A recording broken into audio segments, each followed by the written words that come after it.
Britain in the 1950s was a nation still rebuilding itself from the rubble of war, and yet somehow, in quiet garages and workshops scattered across the country, engineers and designers were crafting some of the most remarkable automobiles the world had ever seen. But here is the thing, most of those cars never received the recognition they truly deserved. They were overshadowed, forgotten, or simply born at the wrong moment. Today, we are changing that. This is our countdown of 10 of Britain's most underrated cars of the 1950s. Stay until number 1, and trust us, it is simply breathtaking. Now let's start with number 10. Number 10, Standard Vanguard Phase 2. The Standard Vanguard is a car that almost nobody brings up in conversation about 1950s Britain, and that is honestly a shame. When the Phase 1 arrived in 1948, it felt bold and confident, almost American in its ambition, a wide, rounded body, a robust 2-liter 4-cylinder engine, and a driving experience that was genuinely surprising for its class. By the time the Phase 2 arrived in the early 1950s, Standard had refined the formula considerably. The ride was smoother, the interior more composed, and the whole car felt like a confident statement of purpose. Standard wanted something that could sell globally, and for a time, it actually did exactly that. The Vanguard was exported across the world and earned genuine respect in international markets. But domestically, buyers moved on quickly, and this brave little saloon was largely forgotten. Almost nobody talks about it today, and that is a story worth telling. Would you have given it a second glance? Number 9, Jowett Javelin. The Jowett Javelin is one of those rare British cars that was genuinely ahead of its time, and yet most people today have never even heard the name. Built by a small Bradford manufacturer, the Javelin arrived in 1947 with aerodynamic bodywork and styling that looked years ahead of the competition. That horizontally opposed flat-four engine, mounted ahead of the front axle, gave the car a remarkably low center of gravity and handling that genuinely baffled journalists who expected something far more ordinary. By the early 1950s, the Javelin was winning rally events and earning real international praise. But the company struggled financially, and production ended in 1953 under deeply sad circumstances. The engineering team had brilliant and daring ideas, and the car proved it time and again, lap after lap. But the wider market never fully embraced it. Collectors are only now starting to appreciate what Jowett truly achieved. Few people realized just how special this remarkable underdog really was. Number 8, Armstrong Siddeley Sapphire. Most people associate the 1950s British luxury car market exclusively with Rolls-Royce and Bentley, and understandably so. But there was another name that genuinely deserved to sit among the very finest, the Armstrong Siddeley Sapphire. Introduced in 1952, the Sapphire was powered by a sophisticated twin-overhead camshaft 6-cylinder engine that produced genuinely impressive performance for its era. The body was elegant without being flashy, long, dignified lines that whispered refinement rather than shouting it loudly. Inside, the cabin was a masterclass in understated British luxury.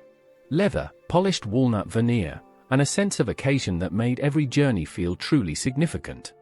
Armstrong Siddeley was always a brand for those who truly knew, for buyers who valued quiet substance over celebrity and noise. But the company folded in 1960, and the Sapphire quietly disappeared with it. Today, surviving examples are extraordinarily rare. If you ever see one, stop and look, because most people simply walk past without understanding what they are witnessing. Number 7, Sunbeam Talbot 90. The name Sunbeam Talbot might sound unfamiliar to many ears today, but in the early 1950s, this remarkable car was quietly building a reputation that few British vehicles of its generation could match. The Sunbeam Talbot 90 Mark II and its later refinements were genuine rally thoroughbreds, earning class victories in international events that far larger manufacturers could only dream of. The 1952 Alpine Rally saw the 90 performing brilliantly, driven by names that became legends in motorsport circles. But here is the detail that most casual enthusiasts miss entirely: this was not a racing car by design. It was a refined, comfortable saloon that simply happened to also be extraordinarily capable when pushed hard. The engine was strong, the chassis beautifully well balanced, and the styling genuinely attractive in that smooth, elegant post-war British way. Yet buyers passed it over for more ordinary alternatives. History has been unkind to the Sunbeam Talbot 90, but collectors are slowly and quietly beginning to rediscover it. Number 6. Daimler Conquest Century. When most people hear the name Daimler, they think of state occasions, royal limousines, and the kind of deep restrained prestige that defined British establishment motoring. But in the mid-1950s, Daimler produced something genuinely surprising, the Conquest Century, a sporting saloon that absolutely nobody seemed to expect from such a traditionally conservative manufacturer.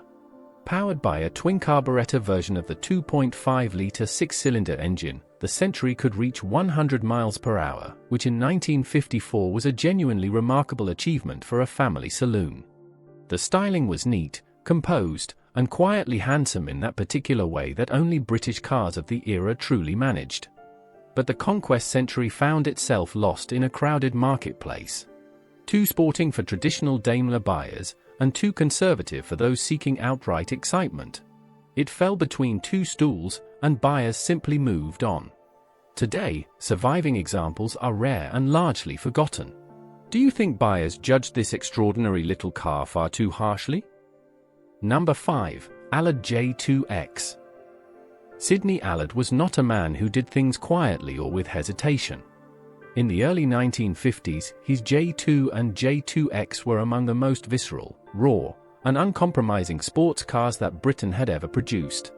The concept was almost brutally simple: take a lightweight tubular chassis, install the most powerful American V8 engine you could find, and let the results speak for themselves. At Le Mans in 1950, Sidney Allard drove his own creation to a stunning third place overall. A result that shocked the racing establishment and thrilled those who believed in British engineering ingenuity. But Allard was a small operation, and when American buyers could simply purchase a Cadillac-engined car more easily from other sources, the market began to shift away. The J2X was raw, demanding, and undeniably brilliant. But brilliance, it turns out, is not always enough.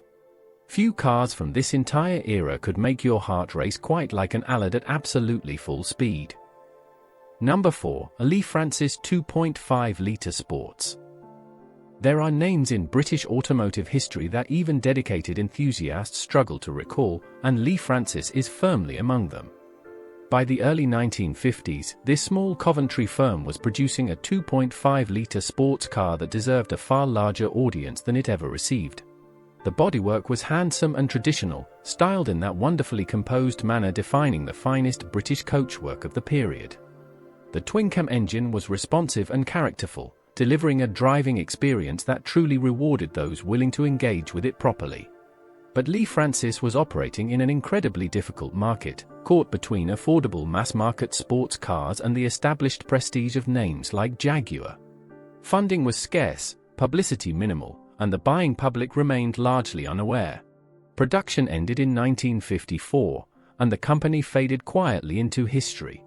Today, surviving examples are extraordinarily rare and deeply sought after by those who truly understand what was lost.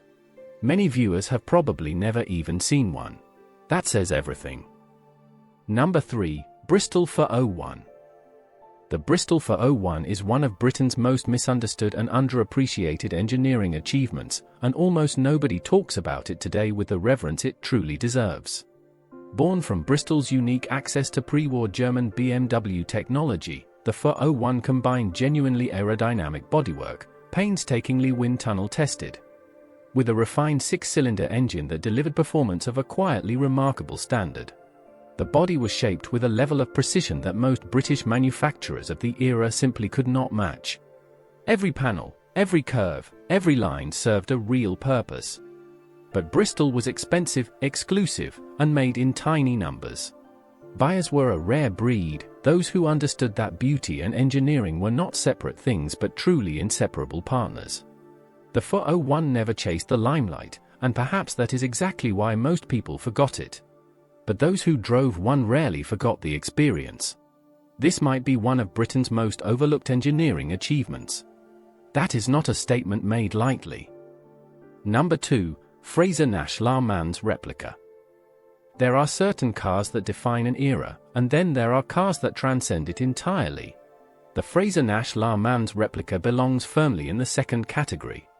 Built in tiny numbers between 1948 and 1953, this was a car so focused on performance that comfort was almost entirely an afterthought. The lightweight aluminium body sat atop a simple but effective tubular chassis, and the Bristol-sourced six-cylinder engine delivered a level of performance that defied the car's modest appearance. At Le Mans, in the Targa Florio, in hill climbs across Europe, the Frazer Nash was something remarkable, tiny, fearless, and devastatingly capable in the right hands. But production numbers were heartbreakingly small. Fewer than 24 Le Mans replicas were ever built. And today, each surviving example is a genuinely priceless piece of British motorsport history. Few people truly realized what this extraordinary small car was actually capable of doing on the right road. Those who did never forgot it. Number 1. Alvis TC21-100, the Grey Lady. And here we are, number 1. The car that most people on this list have never heard of, and yet, once you have seen it, once you understand what it represents, you simply cannot forget it. The Alvis TC21-100, known affectionately as the Grey Lady, was produced between 1953 and 1956 in numbers so small they barely registered. But those numbers are entirely irrelevant when you are standing in front of one. The body, typically designed by Park Ward or Grabber, was a masterpiece of restrained, elegant British coachwork. Long, flowing lines, perfectly proportioned, with a presence that stopped people in the street. Beneath the skin, a smooth 3-litre six-cylinder engine gave the Grey Lady genuine performance to match its breathtaking appearance. This was a car that made Jaguar seem almost obvious and Bentley seem excessive. It was something rarer still, it was perfect. And perfection, quietly and tragically, is always the very first thing the world chooses to forget. And that is our countdown of 10 of Britain's most underrated cars from the 1950s, a decade that produced engineering brilliance that the world was sometimes too busy to notice.